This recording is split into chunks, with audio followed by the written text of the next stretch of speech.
Tere kõigile, räägin teiega seekord Strasbourgist, aga ei räägi Euroopa Parlamendi teemadel, vaid tahaksin rääkida valimistest Eestis.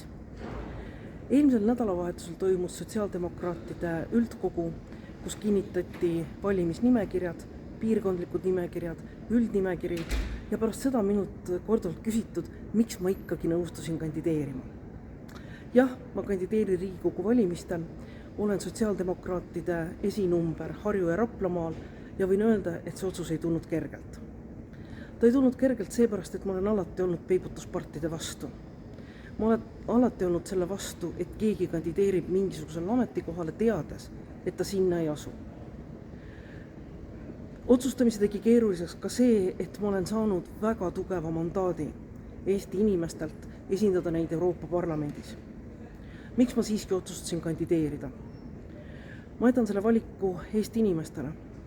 Ma ei välista, et ma pöördun tagasi Riigikogusse, kui selleks on sama tugev mandaat või tugev mandaat Eesti inimestelt. Ma ei välista, et ma pöördun Eestisse, kui sotsiaaldemokraadid peaksid olema ka valitsusdelegatsioonis. Ehk see võimalus on minu jaoks olemas. Ja see on ka põhjus, miks ma olin nõus kandideerima. Ja muidugi olin ma nõus kandideerima ka selleks, et toetada, nii kuidas ma vähegi saan, oma erakonda. Sotsiaaldemokraatidel ei ole praegu lihtsad ajad.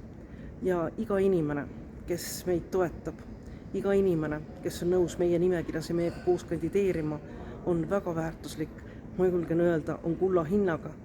Nii et see on ka see põhjus, miks mina kandideerin Riigikogu valimistel. Tulge kindlasti valima ja valige sotsiaaldemokraate.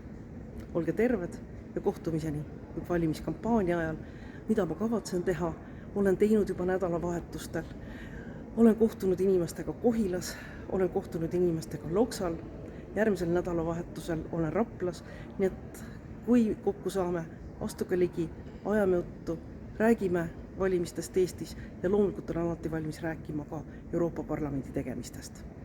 Kohtumiseni!